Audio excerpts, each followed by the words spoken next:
So I've been a fan of James Baldwin since undergrad, and when I read If Beale Street Could Talk, I was just moved by the blend of his two voices, both his very sensual depiction of romance and love between two people, but also a very honest critique of American society.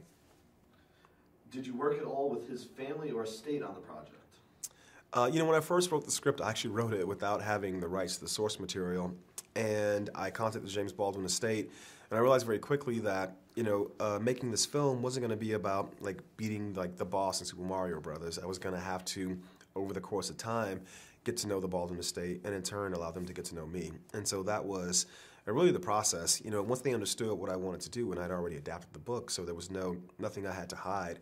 Then we kind of became partners in a certain way. I feel like I, in a very loose way, became a part of the family. Can you talk a little bit about finding your Tish and Foddy? Tish and Foddy are the center of the universe of If Beale Street Could Talk, and finding them was a very wide search. I was looking for two young actors who could project the energy of being soulmates. I thought that was very present in the book, and it had to be very present in the film. And Kiki Lane and Stephan James are somewhat very new actors, especially Kiki. Kiki is brand new, and I feel like there's something fresh and vital about the energy they bring to the performance that really works and really communicates to the audience this idea that this love is the most important love in the universe. Why is the Baldwin's material still relevant today?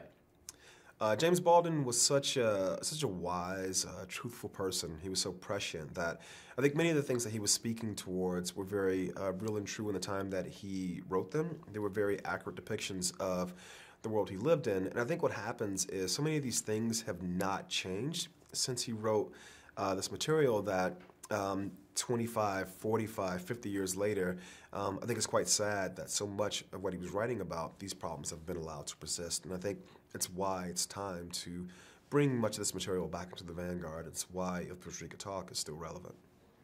There are many themes in the film ranging from love to injustice to grief. What is it that you hope audience members take away from seeing If Beale Street Could Talk?